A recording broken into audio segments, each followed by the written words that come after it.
It's coffee time.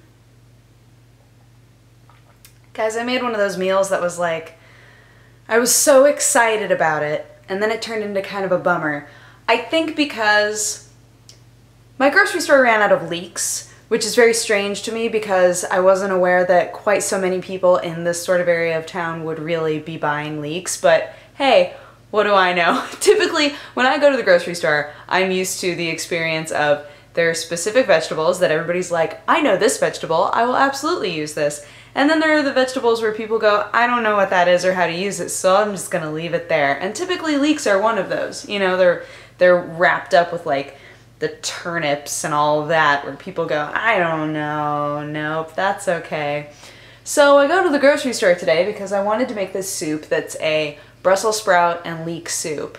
It's a Brussels sprout and leek egg drop soup, which made me go, those are three things I love.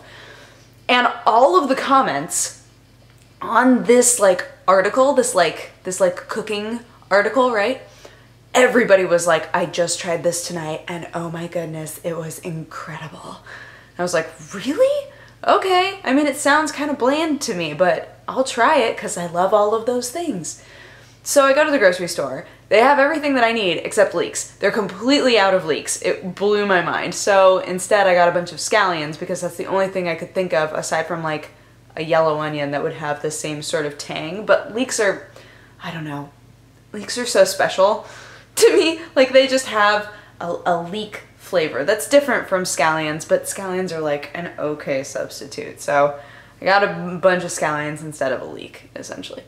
So I bring all of it home, I make the soup. It comes together so quick. It takes like no time at all. I was like, all right, it smells a little bland, but we'll see. You're supposed to put like Parmesan cheese on top, you know, like that'll probably help. And the way that they want you to serve it is you toast a piece of bread and then put the bread in the bowl and then spoon the soup over the bread so that you have this like toasted bread in there that you can eat the soup with, right? Which, by the way, was a delicious part of it. But overall, the soup was super bland. Not to make a pun, but I was very sad. I was like, man, everybody was so excited about this soup on this article. And Sam was like, I mean, it tastes fine. And I was like, yeah, but could have been better, you know?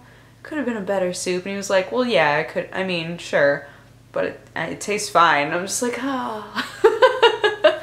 So that was my cooking escapade of the day. We made BLTs for lunch. That was delicious. And I tried to make eggs this morning. I'm so bad at eggs. I don't know what it is. Sam always makes eggs like where you crack the egg into the pan and then you cover it and then it just like steams. I can't remember what that's called, but it makes the eggs look beautiful, right? They just look gorgeous. So whenever I make eggs, like they look gorgeous until I'm supposed to flip them.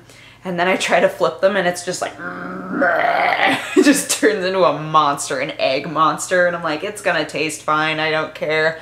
But I kind of care. Inside I want it to look like the fairy tale egg that I've always dreamed of, but I know it'll never be the fairy tale egg. Oh, what can you do? So that's my whole food experience of the day. I know you're glad that I caught you up. Sam was cracking me up because he slept in like pretty late and when he woke up I was making news. So he was like, oh, I'll just stay upstairs and watch some fairy tale. And I was like, okay, because he's finally on season 2. Of Fairy Tale, which is like 100 and something episodes in, but he's finally on season 2, right? So he's been powering down all of the Fairy Tale. So he was just laying in bed watching Fairy Tale while I was recording news.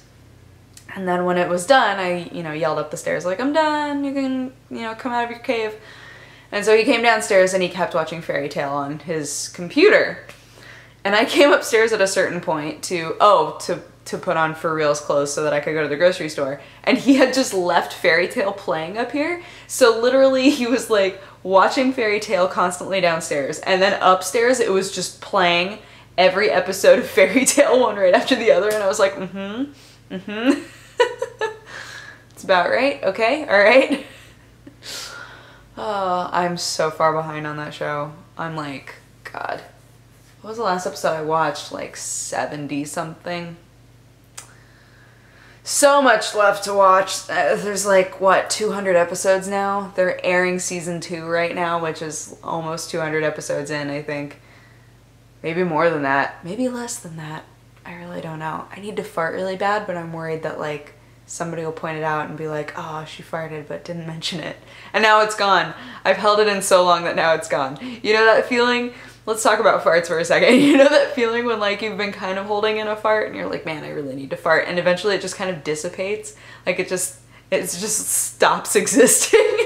You're like, okay, goodbye fart. Well, oh, it's coming back. It was a magic trick. I don't know if you could hear that or not, but there was a sound. Let's move on. What else was I going to talk about?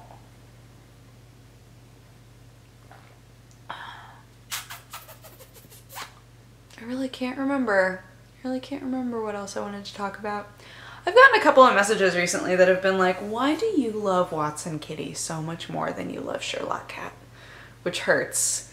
It hurts to get messages like that because it's so completely untrue. I understand why people would think that, but really it all boils down to the fact that Watson snuggles. Watson loves to be on you, she loves to be licking you, she loves to be near you. Sherlock, the closest that Sherlock likes to be is on my desk chair. Like when I'm on the computer, sometimes he'll hang out on the chair, but that's like, he doesn't snuggle. He'll do the headbutt thing and he likes to be pet, he likes to be carried, but he doesn't just voluntarily like exist with you, you know? So there are so many more opportunities to like film or take pictures of Watson being adorable, because most of the time it's just Sherlock like laying on his cat tree being like, sup. And the way that I've explained it in the past is, even though I would say that I interact maybe more with Watson Kitty now because Watson Kitty is so energetic and is constantly running around, I would say that my connection with Sherlock is deeper, for sure.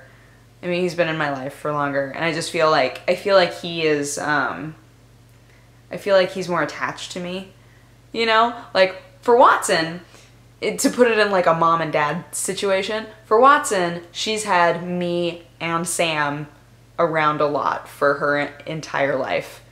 Battery pack, oh, change the battery pack. Okay, I will later.